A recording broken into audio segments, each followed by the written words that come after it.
அது என்னமோ தெரியல. அருணுக்கு நேரம் சரியில்லையா? இல்ல அவருடைய தலையெழுத்துல ஏதாவது கட்டங்கள் சரியில்லையா? அப்படிங்கிறது புரியவே இல்ல. ஏன்னா வர்றவன் போறவன்லாம் வந்து மாத்தி மாத்தி பலார் பலார்ன்னு வந்து அறை விடுற மாதிரி சில கேள்விய வந்து எழுப்பிவிட்டு போயிடுறாங்க. அருண் பிரசாத்தால அத வந்து ஏத்துக்கவும் முடியல. அதுக்கு வந்து டிஃபெண்ட் பண்ணவும் முடியல. டிஃபெண்ட் பண்ணாலே மொத்த பேரும் சேர்ந்துக்கிட்டு அருண வச்சு செய்ன்னு வந்து செஞ்சுட்ருக்காங்க.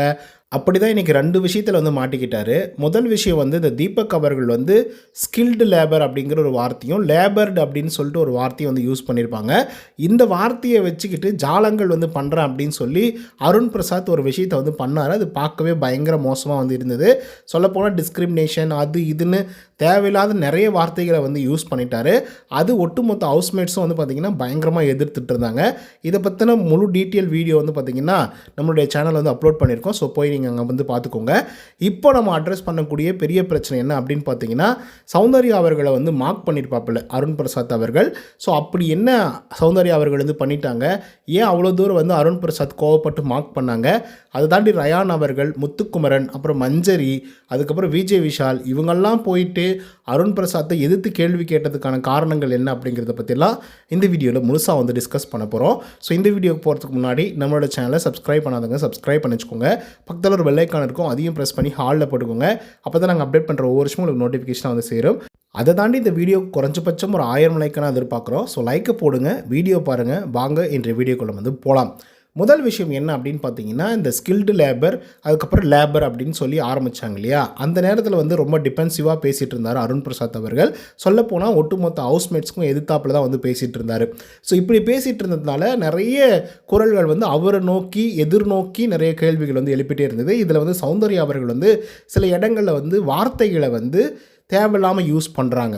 அது என்ன தான் வந்து பயங்கரமான ஒரு வார்த்தையாக இருந்தாலும் யூஸ் பண்ணக்கூடிய இடம் அப்படின்னு சொல்லி ஒன்று இருக்குது. ஒருத்தர் வந்து டிப்ளமேட்டிக்காக அடித்து தும்சம் பண்ணுறது அப்படின்னு ஒன்று இருக்குது. சௌந்தர்யா அவர்கள் என்ன சொல்லியிருப்பாங்க அப்படின்னா, அருண் பிரசாத்தை பார்த்து அவனுக்கு மூளையே இல்லை, அவனுக்கு ஏதாவது சொல்லி புரிய வைங்கடா, அவனுக்கு ஏதாவது சொல்லி கொடுங்கடா அப்படிங்கிற மாதிரி சில வார்த்தைகளை வந்து யூஸ் பண்ணியிருப்பாங்க.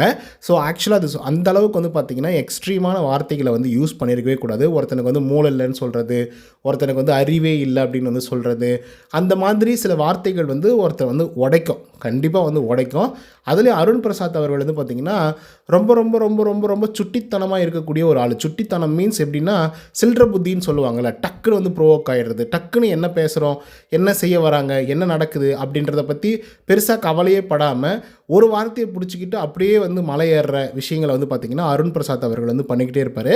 ஸோ அதனால் வந்து பார்த்திங்கன்னா சௌந்தர்யா இந்த மாதிரி சில வார்த்தைகளை விட்ட உடனே, அதுவும் தப்பு தான், இந்த வார்த்தைகளை விட்ட உடனே அருண் பிரசாத் என்ன பண்ணிடுறாருன்னா சௌந்தர்யா அவர்கள் வந்து பேசுகிற மாதிரி அவங்க மார்க் பண்ணுற மாதிரி ஒரு மாதிரி வாயெல்லாம் வச்சு மார்க் பண்ணுற மாதிரி வந்து பார்த்திங்கன்னா பண்ணிடுறாரு. ஸோ இது வந்து ஒரு பெரிய டிபேட்டாக வந்து மாறுது, ஒரு பெரிய பிரச்சனையாக வந்து உருவாகுது. அதுக்கப்புறம் வந்து எல்லோரும் சாப்பிட போகிறாங்க, எல்லோரும் சாப்பிட்டுட்டு இருக்காங்க. குறிப்பாக வந்து அருண் பிரசாத் தனியாக உட்காந்து சாப்பிட்டுட்டு இருக்காரு. ஒட்டுமொத்த பேருடைய ஒப்பீனியன் எப்படி இருக்குது அப்படின்னா, Arun Prasad wantedly creating the problem அப்படின்ற ஒரு மைண்ட் செட்டில் தான் வந்து உட்காந்துட்டு இருக்காங்க. அந்த நேரத்தில் அருண் பிரசாத் அவர்கள் வந்து ரயான் அவர்கள் இவங்க கூட வந்து பார்த்திங்கன்னா ஒரு பெரிய கான்வர்சேஷன் வந்து நடக்குது. அதுக்கு பின்னாடி வந்து பார்த்திங்க அப்படின்னா நம்மளுடைய மஞ்சரி, அப்புறம் முத்துக்குமரன், ஸோ இவங்கெல்லாம் வந்து முன்கூட்டியே இதெல்லாம் பற்றி எல்லாம் பேசிகிட்டு இருந்தாங்க, மார்க் பண்ணாதீங்க, இது பண்ணாதீங்க, அது பண்ணாதீங்க அப்படின்னு சொல்லிட்டு. முத்துக்குமரனும் அதுக்கப்புறம் மஞ்சரி இவங்க 2 பேரும் உட்காந்து சாப்பிட்டுட்டு இருக்காங்க. அப்பயே வந்து சொல்கிறாங்க மஞ்சரி கிட்ட வந்து முத்துக்குமரன், இங்கே பாருமா நீ வந்து அமைதியாயிரு, அவன் வாயை போடுங்க பார்க்குறான், பிரச்சனையை உருவாக்க பார்க்குறான், நீ வந்து அமைதியாயிரு, ஏன்னா அவன் எப்பயுமே உன்னை தான் டார்கெட் பண்ணுவான், நீ பார்த்து இருமா அப்படிங்கிற மாதிரி முத்துக்குமரன் சொல்லிகிட்டே இருக்காப்புல. அதுக்கப்புறம் இன்னொரு பிரச்சனை என்ன அப்படின்னா, இவர் வந்து சொல்லக்கூடிய காரணங்களும் வந்து வேறு மாதிரி இருக்குது மார்க்கிங்க்கு. ஏன்னா சில நேரங்களில் வந்து அந்த கையெடுத்து கும்பிட்றது அப்படிங்கிறதே வந்து மார்க்கிங் கிடையாது அப்படின்னு சொல்லி விஜய் சேதுபதி அவர்களும் வந்து சொல்லியிருந்தாங்க. மார்க்கிங்க்கு அப்பப்போ அர்த்தங்களை வந்து மாற்றி மாற்றி ஒவ்வொரு இடங்களில் ஒவ்வொரு மாதிரி வந்து அருண் பிரசாத் சொல்லிக்கிட்டே இருந்தார். பட் இன்றைக்கி வெளிப்படையாக போட்டு உடைச்சிட்டாரு. இதுதான் மார்க்கிங் அப்படின்னு சொல்லி மஞ்சரி அவர்களும் சொல்லியிருந்தாங்க. அதனால தான் மஞ்சரி வேணாமா, நீ அவன் பக்கம் போகாத, சண்டைகள் வேணாம் அப்படின்னு சொல்லிட்டு முத்துக்குமரன் சொல்லிட்டு இருந்தார். பட் ரயான் அவர்கள் வந்து அதை விடுற மாதிரி இல்லை. அருண் நீங்கள் என்ன அருண், நீங்கள் தான் அருண் மார்க்கிங் வந்து பண்ணீங்க, ஸோ மார்க்கிங்னா உங்களுக்கு எல்லாம் நல்லா தானே தெரியும், நீங்கள் தானே எக்ஸ்ப்ளனேஷன் நிறைய இடங்களில் வந்து அதுவும் இந்த வீட்டில் வந்து கொடுத்துருக்கீங்க அப்படின்னு சொல்லி கேட்கும்போது அதுக்கு அருண் பிரசாத் என்ன சொல்கிறாருன்னா, நான் என்ன மார்க் பண்ணேன், அப்படி நான் என்ன பண்ணிட்டேன்னு சொல்லி மார்க் பண்ணிட்டேன்னு எல்லாரும் வந்து சொல்லிட்டு இருக்கீங்க, அப்படி ஒன்றும் நான் மார்க் பண்ணவே கிடையாது அப்படின்னு வந்து ஃபஸ்ட்டு சொல்கிறாப்புல. அதுக்கு ரயான் அவர்கள் வந்து என்ன சொல்கிறாருன்னா, உங்களுக்கு நல்லா டெஃபினேஷன் வந்து தெரியும், மார்க்கிங்னா என்ன அப்படின்றது உங்களுக்கு கரெக்டான டெஃபினேஷன் வந்து தெரியும். ஏன்னா நீங்கள் தான் அந்த வார்த்தைகளை நிறைய இடங்கள் வந்து ஹேண்டில் பண்ணியிருக்கீங்க. So you should know about marking, what is marking அப்படிங்கிறது உங்களுக்கு நல்லாவே தெரிஞ்சிருக்கும். ஸோ அதனால் அது மார்க்கிங் கணக்கில் சேர்த்தாதீங்க. ஒருத்தர் வந்து மூளை இல்லை, அவனுக்கு கொஞ்சம் சொல்லிக் கொடுங்க அப்படின்னு சொல்கிறது வந்து ஒரு ஸ்டேட்மெண்ட், ஒரு கலாய்க்கிற மாதிரியான ஒரு ஸ்டேட்மெண்ட்டாக இருக்கலாம். மேனிப்புலேட்டிவாக பேசுகிறீங்க அப்படின்னு சொல்கிறது வந்து ஒரு ஸ்டேட்மெண்ட்டாக இருக்கலாமே தவிர, மார்க்கிங் அப்படிங்கிறது வந்து ஒருத்தர் உங்களுக்கு முன்னாடி செய்யக்கூடிய ஒரு பிஹேவியரை நீங்கள் திருத்தி வேறு மாதிரி ஒரு ஆக்வர்டாக பண்ணக்கூடிய ஒரு விஷயமா பண்ணும்போது தட் இஸ் கால்ட் மார்க்கிங் அப்படிங்கிற மாதிரி ரயான் அவர்கள் சொல்லியிருந்தாங்க. அதை வந்து இதுக்கு முன்னாடியே வந்து முத்துக்குமரன் அப்புறம் மஞ்சரி 2 பேர் வந்து உட்காந்து சொல்லிகிட்டு இருக்காங்க. அதை வந்து பின்னாடி உட்காந்து கேட்டுட்டு இருந்தார் ரயான். அந்த விஷயத்தை வச்சு தான் வந்து பார்த்திங்கன்னா அவர் அந்த ஸ்டாண்டை எடுத்து அதுக்கப்புறம் அந்த கேள்வியாகவே எழுப்புறாப்புல. அதுக்கு அருண் பிரசாத் என்ன சொல்கிறாருன்னா, அவருடைய வாதங்கள் வந்து நியாயமாக தான் வந்து இருக்குது. என்ன சொல்கிறாரு அப்படின்னா, ஒருத்தனை வந்து உட்கார வச்சு மேனிப்புலேட்டிவாக பேசுகிறீங்க அப்படின்னு சொல்கிறது, அதுக்கப்புறம் வந்து மூளையே இல்லை அப்படின்னு சொல்கிற சில வார்த்தைகள், இதெல்லாம் வந்து என்ன ப்ரொவோக் பண்ணுது, ப்ரொவோக் பண்ணால் அவங்க பண்ணதுனால நான் பண்ணுறேன் அப்படிங்கிற மாதிரி அவரும் ஒத்துக்கிறாரு. அதுக்கப்புறம் வந்து விஜய் விஷால் வராரு, முத்துக்குமரன் வராங்க, அதுக்கப்புறம் மஞ்சரி வராங்க. இவங்க எல்லாருமே வந்து ஒரு டெஃபினிஷன் வந்து கொடுக்கணும்னு சொல்கிறாங்க.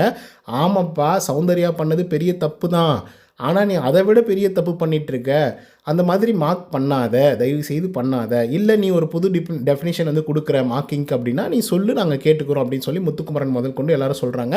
அதுக்கு வந்து அருண் பிரசாத் வந்து ஒத்துழைக்கவே மாட்டேங்கிறாரு. முதல்ல அவங்க பண்ணாங்க, அதனால் நான் பண்ணேன், முதல்ல அவங்க வந்து பண்ணாங்க, அதனால் நான் பண்ணேன், சௌந்தர்யா பண்ணாங்க, நான் பண்ணேன் அப்படின்னு சொல்லி இதே வந்து திரும்ப திரும்ப வந்து சொல்லிட்டு இருந்தார். அந்த இடத்துல போட்டாருங்க ஒரே போடு. யார்? முத்துக்குமரன் கிளியராக சொன்னார். என்ன சொன்னார் அப்படின்னா, சௌந்தர்யா பண்ணது நாங்கள் சரின்னு சொல்ல கிடையாது, அதே மாதிரி நீ செஞ்சதும் வந்து சரி அப்படின்றத நாங்கள் வந்து டிஃபெண்ட் பண்ணவே மாட்டோம். இப்போ சௌந்தர்யா ஒரு தப்பு பண்ணிட்டாங்க அப்படின்றதுக்காக உங்ககிட்ட இருக்கக்கூடிய பெரிய பிரச்சனை என்னென்னா, ஒருத்தர் உங்ககிட்ட வந்து தப்பு பண்ணிட்டாங்க அப்படின்றதுக்காக அந்த தப்பை வச்சுக்கிட்டு நீ வந்து ப்ரொவோக் ஆகி நீ அதை விட ஒரு பெரிய தப்பாக வந்து பண்ணிகிட்ருக்க. அவன் மூளை இல்லை, அப்படி இல்லை, இது இல்லை அப்படின்னு சொன்ன சில வார்த்தைகளை வச்சுக்கிட்டு நீ அவளை வந்து மார்க் பண்ண பார்க்குற. இப்போது வெளிப்படையாக பார்க்கும்போது அவள் செஞ்சது தப்புன்னு தெரியுமா, இல்லை நீ செஞ்சது தப்புன்னு தெரியுமா? ஒருவேளை நீ ப்ரொவோக் ஆகிற அப்படின்னா கொஞ்சம் செட்டில் டவுன் ஆகி பொறுமையாக நிதானமாக இருந்தால் தான் அவள் செஞ்சது தப்பு அப்படிங்கிறது வந்து தெரிய வரும், உன் பக்கம் நியாயம் இருக்குது அப்படிங்கிறது புரியும். அவள் ஒரு தப்பு பண்ணான்னா அதை விட ஒரு பெரிய தப்பாக நீ பண்ணிவிட்டு நான் வந்து அவள் பண்ணதுனால தான் பண்ணேன் அப்படிங்கிற மாதிரி நீங்களாக ஒரு கன்சிடரேஷன் இருந்தால் எண்ட் ஆஃப் தி டே யாரா தப்பு பண்ணீங்க அப்படின்னு கேள்வி கேட்குற அளவுக்கு வந்து பார்த்திங்க அப்படின்னா இருக்கிறத தாண்டி 2 பேர் தானே தப்பு பண்ணீங்க, இதில் என்னடா தீர்ப்பு வேறு கிடைக்குது அப்படின்னு சொல்லிட்டு விட்டு போகிற மாதிரி தான் ஒரு சிச்சுவேஷனே வந்து இருக்க தவிர, நீங்கள் இப்படி மாறி மாறி தயவு செய்து பண்ணாதீங்க அருண் அப்படின்னு சொன்ன உடனே அருணுக்கு நல்லா கிளியராக அப்போ தான் வந்து புரியுது. ஓகே, அவங்க தப்பு பண்ணிட்டாங்க அப்படின்றதுக்காக நம்மளும் தப்பு பண்ணக்கூடாது, அதை வந்து செட்டில் டவுன் பண்ணி அவங்க தப்பு பண்ணிட்டாங்க அப்படின்றத கவுண்டர் பண்ணுறதை விட்டுட்டு நம்ம வந்து அமைதியாக இருந்தால் தான் நமக்கு ஸ்கோர் கிடைக்கும் அப்படிங்கிறத புரிஞ்சுக்கிட்டாரு அப்படின்னு நான் நினைக்கிறேன். ஸோ இதுதான் வந்து பார்த்திங்கன்னா அருண் பிரசாத்துக்கும் சௌந்தர்யா அவர்களுக்கும் நடந்த ஒரு பிரச்சனை. இதுக்கு வந்து முத்துக்குமரன் ஒரு கன்க்ளூஷன் வந்து கொடுத்துருக்காப்புல. ஸோ இதை பற்றின உங்களோட கருத்துக்கள் என்ன அப்படிங்கிறத கமெண்ட்டில் வந்து பதிவு பண்ணுங்கள். இந்த வீடியோ உங்களுக்கு வந்து பிடிச்சிருந்தா லைக் அண்ட் சப்ஸ்கிரைப் பண்ண மறந்துடாதீங்க. இன்னொரு தவறாக சந்திக்கிறேன். Until then bye from Uday. நன்றி, வணக்கம்.